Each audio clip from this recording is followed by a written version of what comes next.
Welcome to another conversation for a wild and connected world, what we call the Wild Idea Podcast.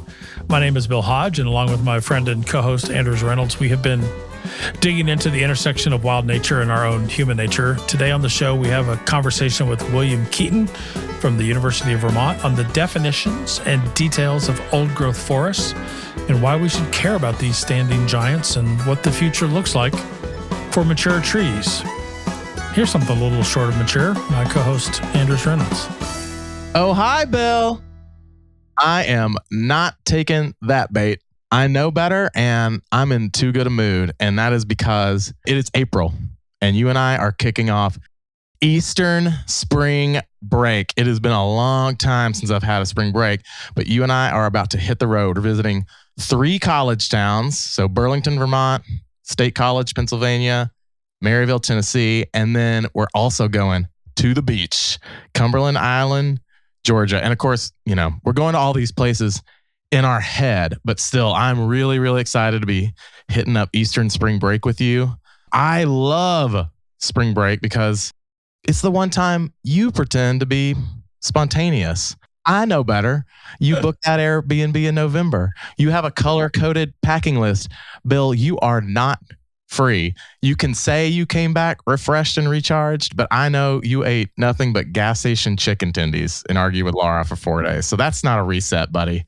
That's a crisis. No, that's true. Yeah, I tend to plan too many things and not leave enough room for there's no taking the book to the beach for me because I'm just going to have too many things going on. You got any favorite spring break memories from your youth? Man, you're going to think I'm dodging the question. I wish I could tell a story right now that was real fun, but I don't. And that's because I think my parents instilled in me a sense of responsible fun. And as you know, even today, I party moderately and maturely. I often set a good example for my friends. Like, sure, we'll go to the beach, but there's no reason to do a keg stand or anything like you'd be doing. It's about partying responsibly. Yeah. Okay. Do you have a favorite spring break memory? Oh, I grew up on the East Coast in North Carolina for a bunch of my youth, and there was really nothing spontaneous about spring break there. You went to Myrtle Beach. That is what you did. Spring break, you go to Myrtle Beach. And I continued that even when I moved to the Midwest, still going to Myrtle Beach during the latter years of my high school and early years of college.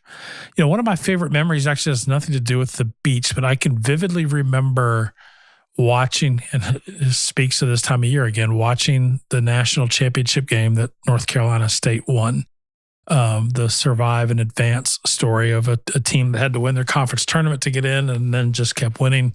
I don't know why that just sticks out to me, but that's one thing I remember. I was in the hotel room in Myrtle Beach, South Carolina, watching. It was back-to-back years. North Carolina won in 82. North Carolina State won it in 83. Yes, folks, I'm a little obsessed about college sports. It's true. It's the other love of my life besides public lands. And Laura. And Laura. Yeah, there's 3. Thanks. Yeah, good catch.